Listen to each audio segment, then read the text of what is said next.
Buonasera a tutti quanti. Allora, comincio con spiegare perché non ho la mascherina, perché qualcuno ha chiesto che siccome avevo gli stivali quando c'era l'emergenza dell'acqua grande potrei tenere la mascherina. No, non la tengo perché primo si fa fatica anche a esprimersi con la mascherina, non ho nessuno intorno, sono in totale sicurezza e sono assolutamente nelle possibilità che il decreto legge dà in termini di sicurezza per me e per gli altri soprattutto. Per cui spiego perché non ce l'ho, la uso ma nelle circostanze che sono necessarie ovviamente.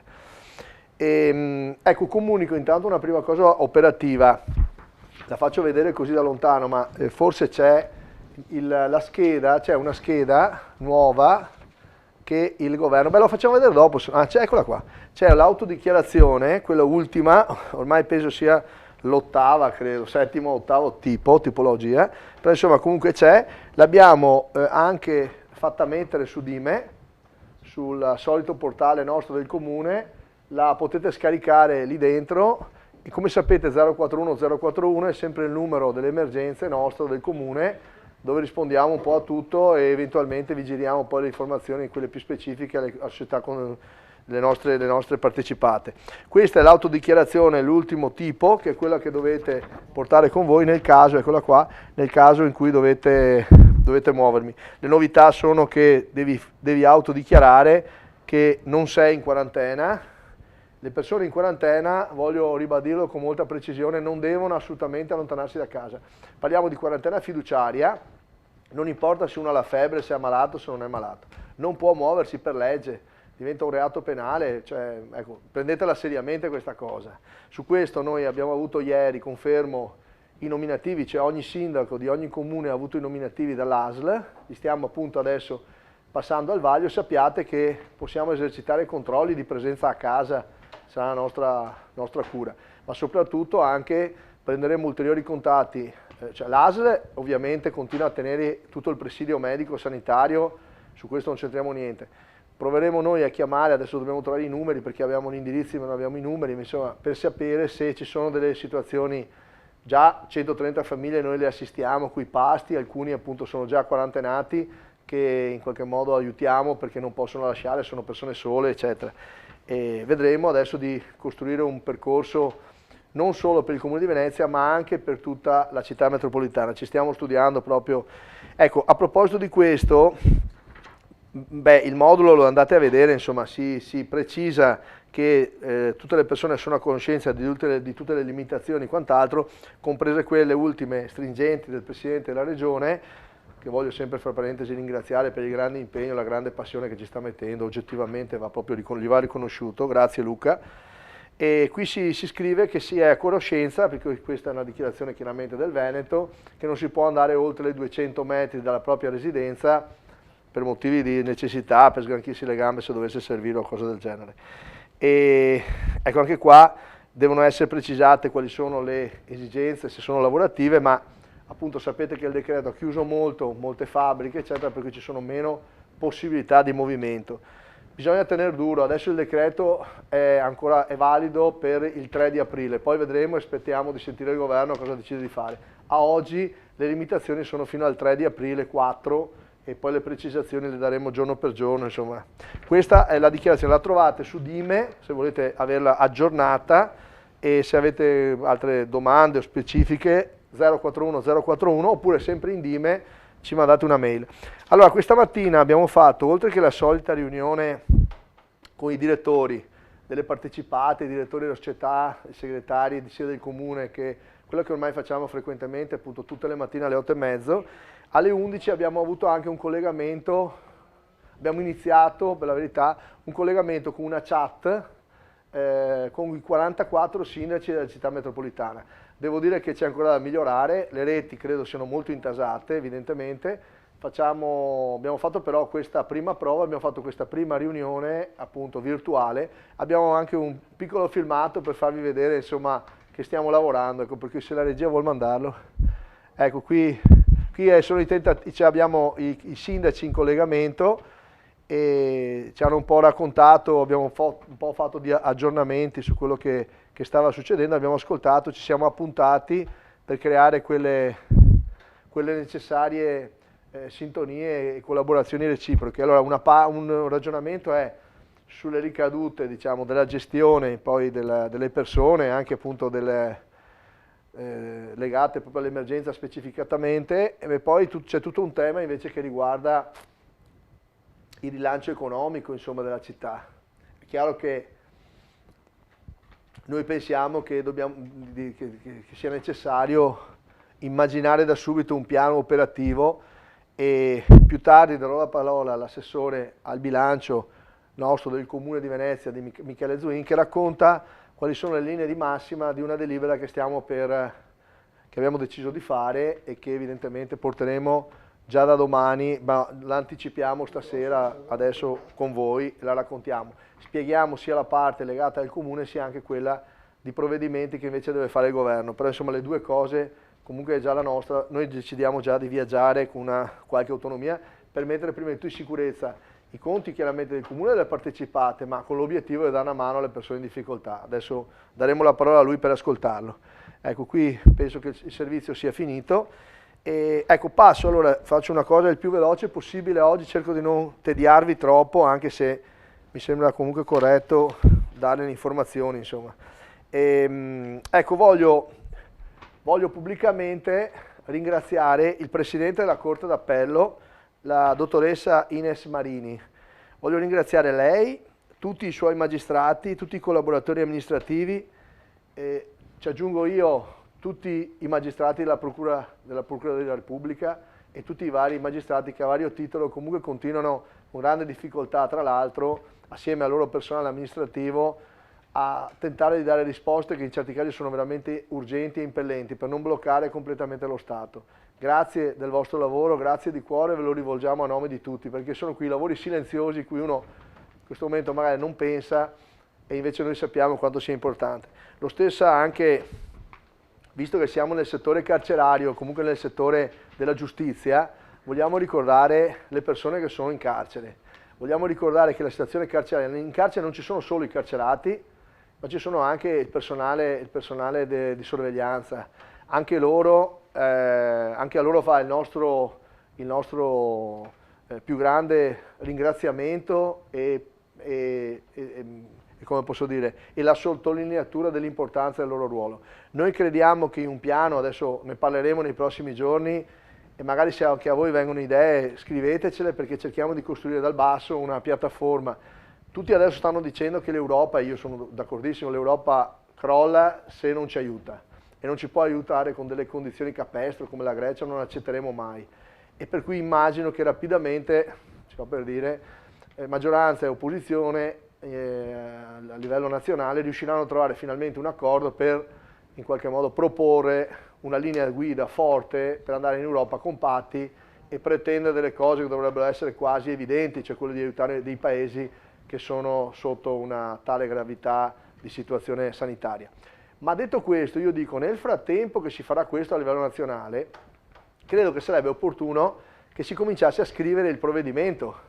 È inutile aspettare che ci dicano sì, vi diamo X, perché dovranno darceli, e poi a quel punto cominceremo a discutere su come fare. Sarebbe importante, visto che c'è tempo, cominciare a scrivere. Noi abbiamo iniziato con delle proposte che ovviamente riguardano in primis adesso qua per quanto ci riguarda i comuni, la sicurezza dei comuni e delle società partecipate, ma è evidente che dobbiamo tutelare le imprese. Un grande piano, se dobbiamo fare degli investimenti legati al debito pubblico che inevitabilmente andrà fatto, poi come e da chi deve essere garantito, noi pensiamo dall'Europa, se no non c'è Europa non c'ha neanche più senso, insomma, francamente.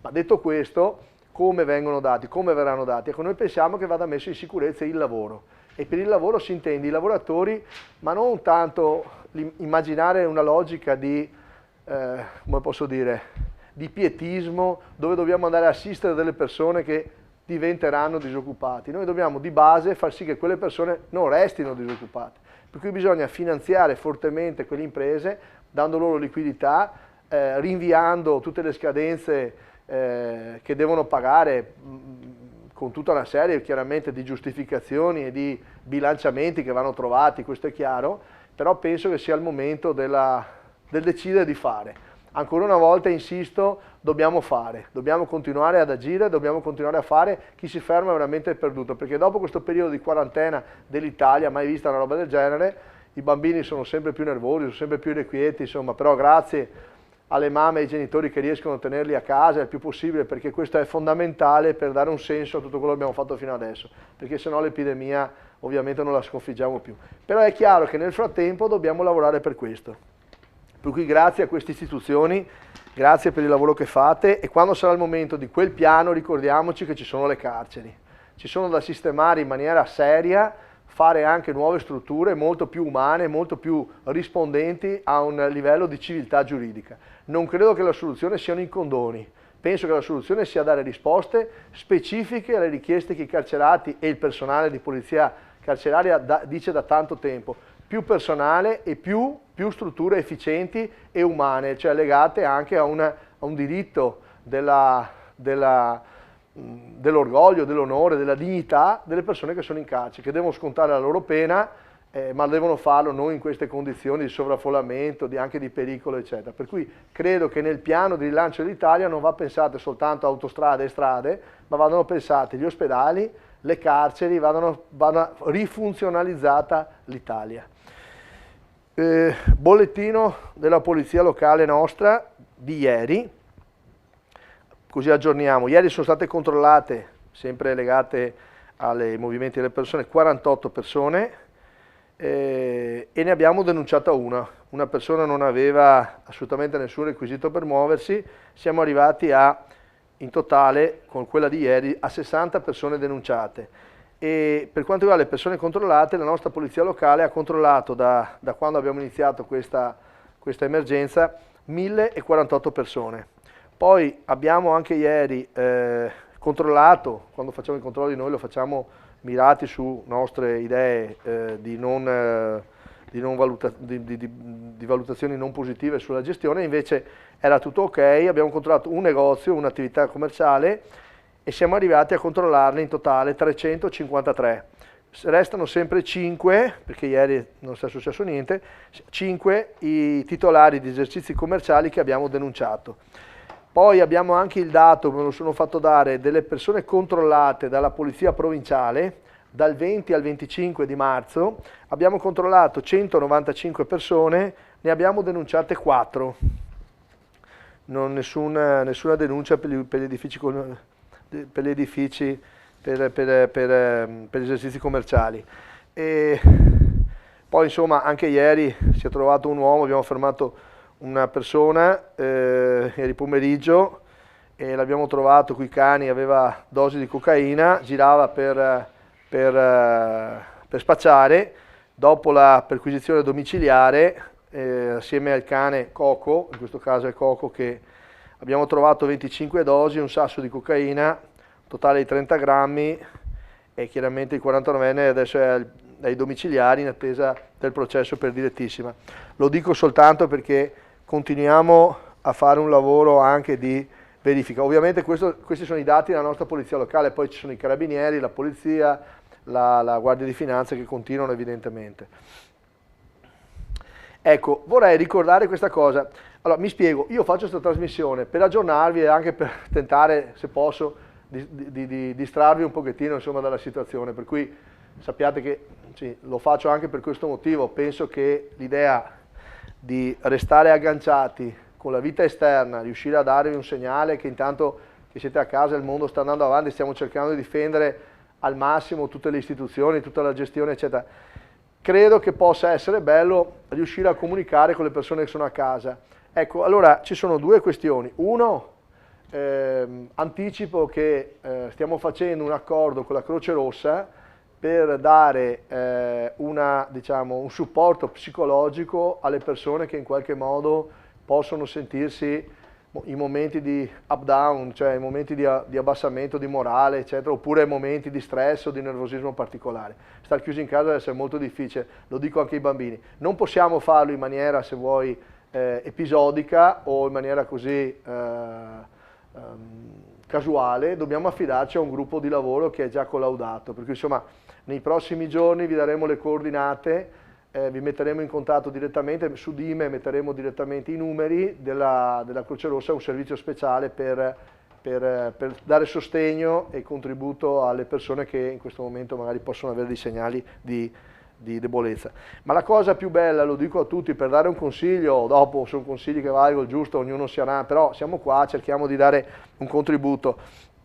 Vi diciamo ancora, c'è un indirizzo email che andrà tutto bene, non vuol dire che non ci sono problemi, nessuno vuole, cioè si tratta di alleggerire il carico per i bambini, per le persone, per persone magari che si trovano costrette a casa e non avevano assolutamente pianificato questo, hanno chiuso le fabbriche, da oggi è il primo giorno in cui non si può più andare, per cui troviamo interi nuclei familiari, insomma, ecco, in questo caso questo indirizzo andrà tutto bene, @comune.venezia.it, però l'indirizzo lo trovate anche su Dime, ma insomma andrà tutto bene in sostanza, vi invitiamo a mandare dei vostri video.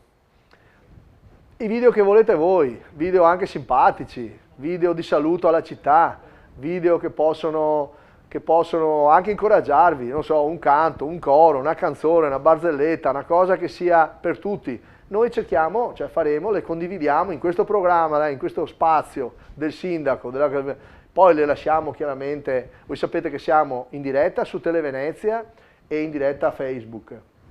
E questa cosa la facciamo perché poi la sera va in replica, poi magari Televenezia metterà gli orari e abbiamo così semplicemente la voglia di segnare che c'è una comunità che continua. Per cui se ci mandate dei video, caricate anche noi insomma nel lavoro, perché sappiamo che si può e diamo quel contributo per magari fare qualcosa insomma. Adesso un signore carinissimo ci ha mandato un video, un supporto, adesso lo mandiamo e guardate qui, favoloso, fantastico, vai. Piccolo simulatore di volo alla Veneta, autocostruito naturalmente. Lucio dà un saluto a tutti gli amici della Via Dora e dice: ragazzi, teniamoci in forma, L'82enne ragazzo ci tiene in forma. Ciao a tutti e a presto. Adesso faccio una bogatina fino a Malamocco per prendere il solito cicchettino o il succo di frutta. Via! 10 de buone.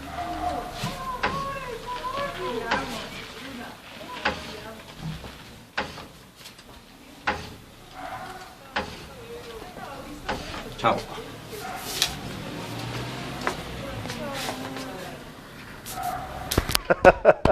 Me lo faccio da solo l'applauso.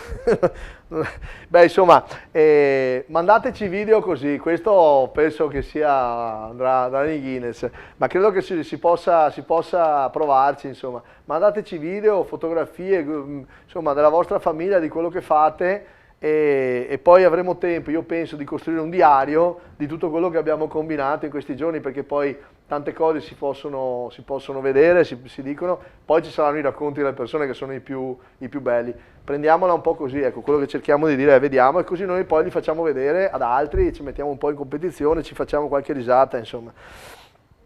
E ecco, anche su questo c'è invece una cosa, che anche qui è una lettera che ci è arrivata da un signore, da un artigiano, che ci dice: io faccio il falegname, faccio l'artista, anzi esattamente, scusate, ho una produzione artistico-artigianale,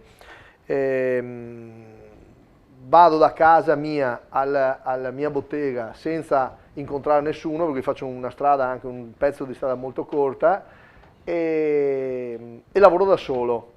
E dice: il mio codice Ateco, vi ricordate che ieri parlavo di codice Ateco, il mio codice Ateco mi ordina di chiudere, ho dovuto chiudere, però non è giusto, dice sindaco, eccetera, faccia qualcosa. Ecco, allora cominciamo a spiegare, queste sono normative del governo, cioè il sindaco non è che può fare qualcosa, non posso proprio fare niente.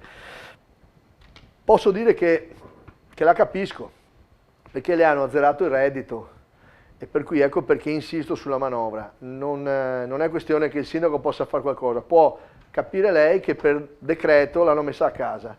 Tenga duro, speriamo che finisca veramente una settimana o due, le dico tanta pazienza, armiamoci di tanta pazienza, però se le proposte che adesso noi facciamo magari può essere che la riguardino, anzi senz'altro la riguardano, come riguardano tutte le partite IVA, tutti i lavoratori, e per cui quell'angoscia che ti assale quando pensi a cosa sarà, ecco, cerchiamo di direzionarla in chiave positiva, cioè facciamo delle cose, noi proporremo delle situazioni, adesso lanceremo anche queste nostre proposte per iscritto, le lanceremo in tutta Italia, in maniera tale da vedere quanti le sottoscrivono, da poter insomma in qualche modo dal basso portare un contributo tecnico a chi nel governo dovrebbe decidere. Però ecco, ha tutta la mia solidarietà, non so cosa dirle, però lei deve stare a casa, purtroppo questo è quello che dobbiamo fare per sconfiggere in questo momento il virus. Avremo modo poi di ragionare su queste cose sicuramente. Un'altra notizia è che allora, c'è l'aggiornamento del Ministero dei Trasporti sulle proroghe alle scadenze, patenti, le revisioni. Allora abbiamo una slide qua, credo, che è questa qui, dovrebbe esserci se non me l'hanno data, non so se c'è, non c'è la slide. Beh, comunque c'è noi l'abbiamo adesso pubblicata su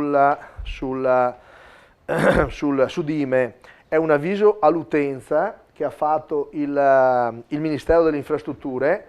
Li ringraziamo per questa è efficienza, questo è lo Stato, il governo, questo è a firma diciamo, del dirigente, ma insomma sotto il Ministero delle Infrastrutture, la ministra De Micheli, e ha fatto una buona cosa, ha una serie di documenti, vediamo se riuscite a inquadrarli magari con la telecamera, così almeno faccio vedere quello che trovate su Dime, se riesce a fare un po' a fuoco così qui sopra.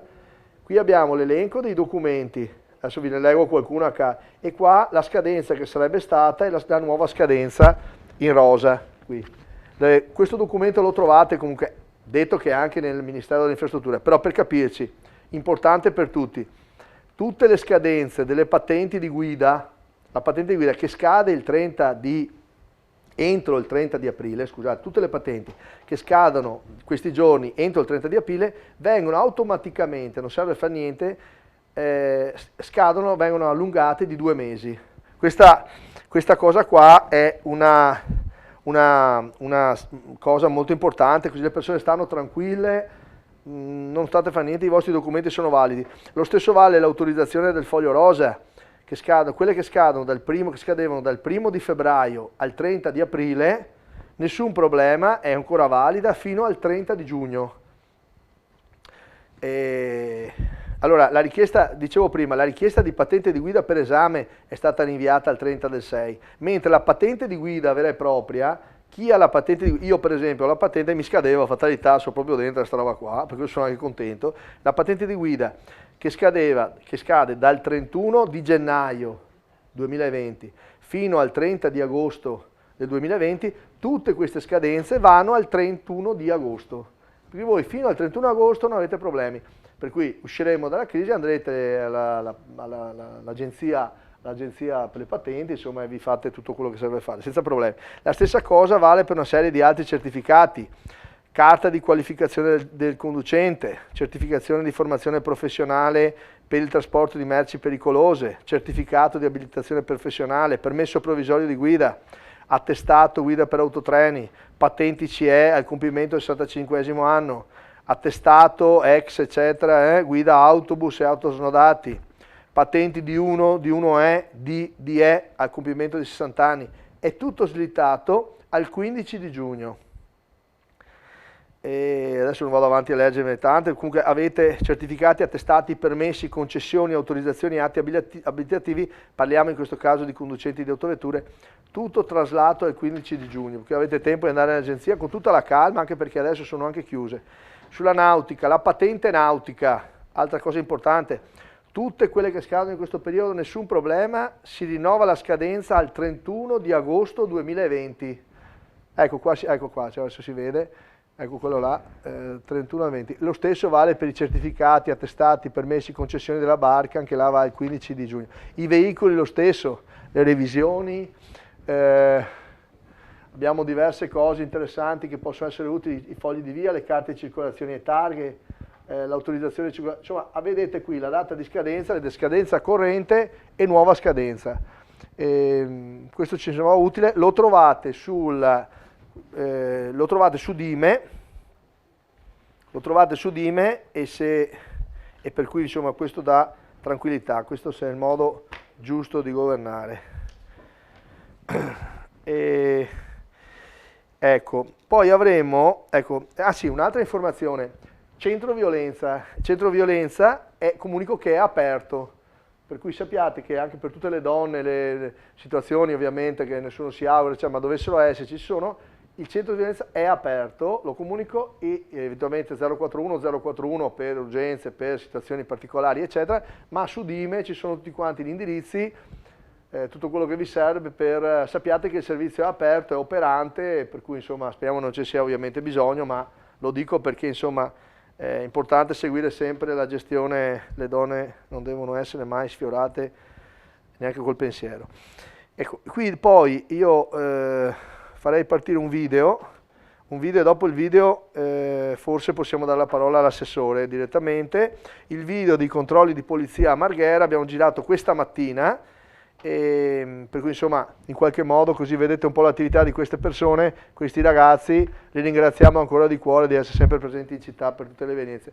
E ieri, già che ci siamo, prima di far partire il video, ringraziamo i vigili del fuoco che hanno spento l'incendio del Cannetto al Lido, col vento molto forte che c'era, si è creato anche un'immagine particolarmente devastante. Dico che poi dopo l'acqua, la peste e l'incendio, veramente, cioè, non ce ne facciamo mancare niente. Per cui ecco, facciamo partire questo video e poi diamo la parola direttamente all'assessore Michele Zuin. Prego.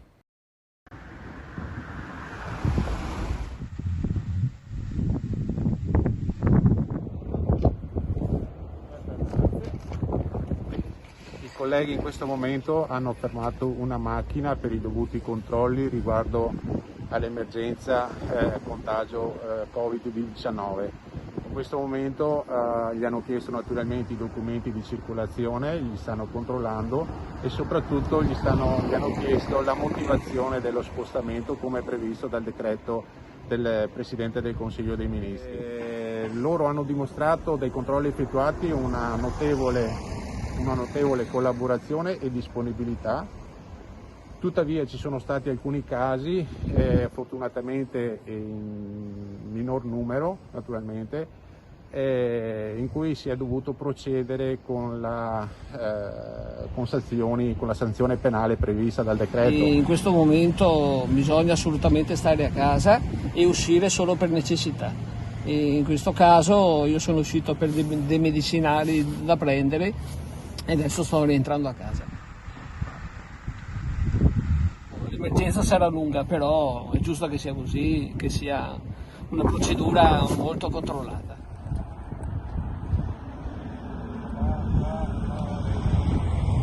E la mascherina me la sono procurata tramite Tabaccaio, sono andato a prendere il giornale e me l'ha data sopra il giornale.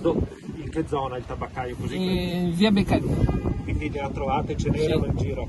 Sì, le ho trovate. Il nuovo decreto del Presidente del Consiglio dei Ministri firmato il giorno 24 in cui appunto prevede un riepilogo di tutte le prescrizioni già emanate, però sostituendo la sanzione penale con una sanzione amministrativa pecuniaria. Buongiorno a tutti, vi ringrazio e ringrazio il Sindaco per questo spazio che sta dando veramente una mano ai cittadini. Io volevo parlarvi un po' di quello che sta succedendo a livello di conti e quello che stiamo cercando di mettere in atto. Abbiamo pensato appunto su indicazione del Sindaco di varare alcune misure sulle imposte comunali che chiamerei protezione economica Venezia. Lo facciamo con quello che abbiamo ad oggi, con quello che abbiamo al 26 marzo e quindi senza nulla da parte del Governo, che per ora non ha previsto niente per l'aiuto agli enti locali, nulla per la filiera turistica, nulla per i servizi pubblici, nulla per il trasporto pubblico locale. E tra l'altro in questo senso ci scusiamo con tutti voi per i disagi che capiamo e che vivete in questi giorni, ma noi abbiamo dovuto e dobbiamo tenere in sicurezza le società e a causa dei mancati introiti del turismo e mantenere i migliaia di posti di lavoro che sono appunto nelle nostre società. Noi dobbiamo cercare di aiutare chi è in difficoltà e nel nostro caso le imprese e le persone che hanno più bisogno, perché ad esempio non hanno più un posto di lavoro. Noi operiamo perché ci sia un futuro in questa città e ripeto con i mezzi che abbiamo. Abbiamo lavorato tutti i giorni da quando è emersa questa emergenza sanitaria, adeguando man mano le nostre risposte a quelle che erano le misure sanitarie che venivano prese da governo e regione. Siamo veramente preoccupati e ci sentiamo anche un po' abbandonati, ma non per questo ci fermiamo, ma anzi reagiamo in modo ancora più deciso per dare soluzioni ai problemi e aiutare la gente e i cittadini della nostra città. Vareremo nei prossimi giorni una serie di disposizioni che adesso andrò a spiegarvi. La prima, e partiamo dall'IMU, è un'imposta, come sapete, comunale sugli immobili, che si versa in 2 rate al 16 giugno e al 16 dicembre, ad esclusione per i proprietari di immobili, ad esclusione delle abitazioni principali. Questa è un'imposta caratteristica dei comuni, serve per mandare avanti l'ente, per fornire i servizi degli asili, per tutta la parte riguardante il sociale, per cui gli anziani, le persone in difficoltà. Per noi è fonte di vita, ma comprendendo il momento che stiamo vivendo abbiamo pensato a una modifica al regolamento dell'IMU al fine di prevedere la possibilità di slittare i termini di versamento anche solo per categorie di utenti. Per cui vaglieremo attentamente le necessità che abbiamo sul nostro territorio e daremo corso a questo slittamento dei termini differenziato. Poi imposta di soggiorno. Questa è un'imposta che viene incassata dai turisti da parte di coloro che esercitano appunto un'attività che prevede il pernottamento del turista e viene riversata al comune. È chiaro che da questo punto di vista l'attività ricettiva alberghiera e extraalberghiera è completamente finita in questo mese, da quando è entrato il blocco totale delle attività. Noi vorremmo in questo senso andare incontro agli albergatori per quanto riguarda il primo trimestre, per cui i 2 mesi che hanno incassato questa imposta di soggiorno, lasciare l'obbligo di dichiarazione al 15 aprile, ma spostare il versamento di quanto incassato appunto nel primo trimestre, spostarlo al 30 di novembre, per cui posticiparlo di più di 6 mesi. Poi abbiamo altre 2 imposte che gravano sui nostri cittadini. Una è l'imposta di pubblicità e una è la cosa, perché è il canone per l'occupazione di spazi pubblici. Da questo punto di vista abbiamo intenzione di spostare le scadenze nella seconda parte avanzata del secondo semestre, per cui far scadere le rate rispettivamente al 30 settembre, 31 ottobre, 30 novembre e 31 dicembre, e però anche con una novità, e cioè ma ridurre il canone per tutte quelle attività e per i plateatici che hanno avuto per legge un periodo di chiusura obbligatoria come è in questo momento, per cui saremo in grado di ricalcolare il canone a seconda appunto del periodo di chiusura e far pagare solamente la parte in cui dell'anno che sono restate aperte queste attività e non chiuse per legge. Per quanto riguarda la Tari, che è l'imposta sulla raccolta dei rifiuti, restano le scadenze che abbiamo fissato, e per cui quelle previste al 16 maggio per la prima e la seconda rata, al 16 settembre per la terza e al 16 dicembre per la quarta rata, ma ci sarà una novità legata alla possibilità di chiedere il posticipo delle prime 3 rate al 16 di novembre, qualora si ricada in determinate circostanze che verranno fissate dalla Giunta e quindi legate a situazioni di bisogno dei nostri cittadini. Abbiamo deciso anche un'ulteriore misura che chiaramente in questo momento ha poco senso, e cioè il contributo di accesso che avevamo studiato proprio per regolare i flussi turistici all'interno della nostra città, ma è chiaro che in questo momento fa sorridere pensare a questo tipo di contributo, ma vogliamo fortemente mantenere in piedi la struttura, completarla come stavamo facendo per l'entrata in vigore che era prevista il 1° di luglio, ma sposteremo al 2021 l'entrata in vigore del contributo di accesso, che partirà però dal 1° di aprile. Questo è quello che abbiamo previsto noi, questo è quello che noi riusciamo a fare con le nostre forze, questo è quello che riusciamo a fare senza aiuti. Poi però non ci manca la fantasia e neanche la tecnicalità di cercare all'interno, diciamo, verso lo Stato, verso il governo, di avere delle facilitazioni e degli aiuti che ci consentano poi, come enti di prossimità, di aiutare di più la popolazione. E allora quindi abbiamo, diciamo così, preparato 4 norme che dovrebbero essere, che vorremmo fossero inserite nei prossimi provvedimenti da parte del governo, che in sostanza aiuterebbero moltissimo sia noi sia direttamente i cittadini in questa difficile emergenza sanitaria. Una prima parte è sull'IMU, è molto tecnica, ma consente a noi comuni di certificare un credito nei confronti del cittadino che non ha versato o che non versa l'IMU e non registrare la perdita dell'incasso direttamente, ma ripeto è molto tecnica, ma è fatta per noi comuni. È poi prevista una norma che ci consente con la Cassa Depositi Prestiti di chiedere e di concedere poi direttamente ai comuni degli anticipi di liquidità, perché come potete ben capire il fatto che vengono a mancare tutte quante quelle che sono le entrate da parte del turismo, anche il comune deve chiaramente salvaguardare le proprie entrate, per cui ha bisogno di finanza, ha bisogno di liquidità. La terza norma riguarda la Tari, e qui è l'unica cosa che noi possiamo fare è chiedere al governo di in pratica sobbarcarsi quella che è il tempo in cui ha chiuso queste attività, che ha chiuso queste attività per legge, di rimborsare in pratica i comuni per la quota che non devono secondo noi pagare i cittadini, quindi esentare i cittadini per la chiusura, per il tempo di chiusura della loro attività della Tari e rimborsare a noi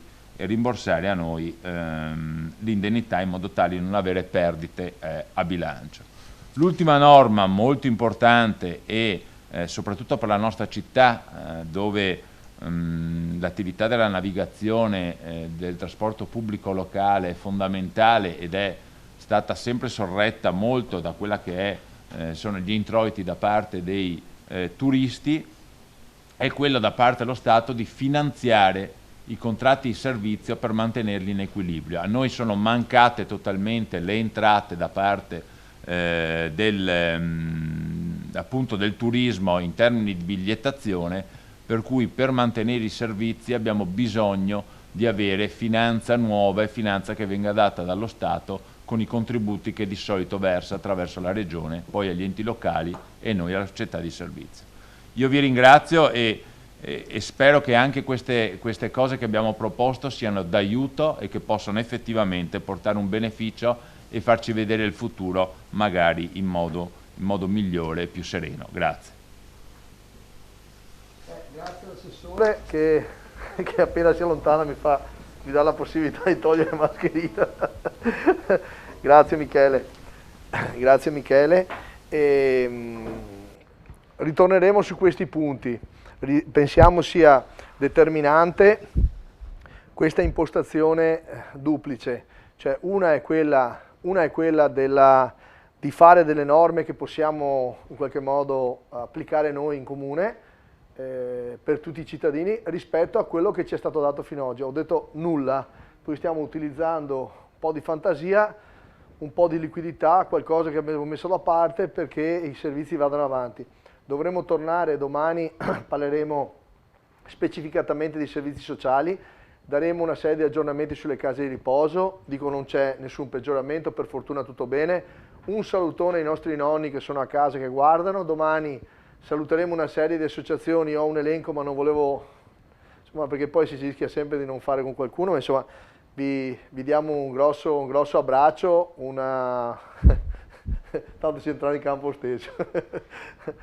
Sì, l'ho visto qua. Vabbè, comunque, e domani faremo anche questo ragionamento sul sociale per raccontare come effettivamente seguiamo le case di riposo, i gruppi anziani, come continuiamo, confermo, con 200 operatrici e operatori tutta la gestione, l'assistenza sociale a casa delle persone, grazie a quegli operatori che non sono sottratti, grazie agli operatori dentro le case di riposo, siano pubbliche o siano private.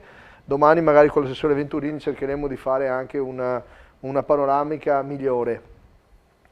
E direi che adesso volevo ringraziare per la vicinanza e il sostegno a Venezia il direttore del Museo Eremitage di San Pietroburgo, che è venuto qua più volte. Voi sapete che abbiamo la Fondazione Eremitage Italia, gli abbiamo dato una sede a San Marco. Il direttore ha voluto farci avere questo messaggio e lo voglio ringraziare, lo ascoltiamo, un messaggio che viene direttamente da San Pietroburgo, il direttore di uno dei più grandi musei del mondo, che vuole salutare i veneziani e Venezia. Se vogliamo farlo partire. 25 марта – день, когда обычно празднуется день рождения Венеции. И сегодня в этот день мы запускаем в Эрмитаже онлайн серию передач об итальянском искусстве на итальянском языке для наших итальянских друзей, итальянских зрителей. Мы тем самым хотим напомнить, что мы близки, что Венеция город родной для Петербурга, что Венеция город родной для Эрмитажа. У нас там находится на площади Сан-Марко штаб-квартира Эрмитаж Италия. Мы хотим этими передачами, которые рассказывают об итальянском искусстве в Эрмитаже, выразить свою солидарность с нашими итальянскими друзьями и просто со всеми итальянцами, которые, как и мы, борются сейчас с эпидемией. И это не первая эпидемия в истории Италии и в истории России. Мы с ней справимся. И искусство – это то, что помогает людям переживать и выживать. И именно история Италии показывает это самым лучшим образом. Мы очень рады будем, если наши итальянские друзья, с которыми мы находимся в постоянном контакте, немножко почувствуют то тепло, которое всегда исходит из Эрмитажа, исходит для всех, и тепло, которое дают особенно итальянские залы, маленький кусочек Италии здесь у нас на берегу в Северной Венеции. Grazie direttore Piotrowski, Michael Piotrowski, direttore del Museo Eremitage, per queste belle parole che sono, credo, proprio scaturiscono dall'amicizia ormai di tanti anni. Voglio ringraziare anche Maurizio Cecconi, che è il direttore dell'Eremitage Italia, che tra l'altro tiene continuamente i contatti ovviamente anche con la Russia, e a lui va fatto il ringraziamento per tutto il lavoro che sta facendo per continuare anche in questi momenti questi rapporti internazionali che sono molto importanti. Io direi, per finire, potremmo far vedere qualche disegno che è arrivato ieri, dei bambini che hanno continuato, adesso hanno iniziato a raccontare sullo sport, quel concorso che avevamo detto. Qui c'è il pallone, insomma li facciamo vedere e poi li mettiamo assieme a tutti gli altri. Qui la ginnastica sulla trave è bellissimo. Beh, qua sono un po' di parte, ma insomma bello anche il pezzo di foto con Alessio. Qualcuno manca un po' di sport. Dopo vi scatenate tutti, tenete duro ancora un altro po'. Qui siamo alla partita di calcio, questo è il primo di Sofia che insomma ci è piaciuto moltissimo. E qui c'è quasi un desiderio probabilmente delle vacanze anche di... insomma ragazzi, bambini, grazie molte per questa... Continuate a mandarci disegni ma anche racconti. Provate a scrivere anche una paginetta soltanto di un racconto su come voi vivete lo sport, di come la vostra esperienza, quello che pensate sia insomma lo sport, magari una filastrocca, magari una canzoncina, insomma magari anche fate i Facebook, fate i gruppi, magari ci raccontate una storia a 4 utilizzando i social che usate meglio di me, meglio di quelli della nostra generazione. Io mi fermerei qua, ringrazio tutti quelli che non cedono, che non mollano, che ce la vogliono fare, che sanno che i problemi ci sono, che cercano però anche di fare un racconto per quello che è possibile di questi tempi, il più sereno possibile, il più tranquillizzante possibile, perché a queste persone vogliamo bene. E ci vediamo domani di nuovo alle 4, ci vediamo di nuovo con questo appuntamento di aggiornamento. Un grande in bocca al lupo, teniamo duro tutti, ognuno faccia la sua parte, insieme ce la faremo, andrà tutto bene. facciamo partire i disegni di bambini che abbiamo messo insieme, ormai sono diventate un classico della nostra sigla finale. Grazie.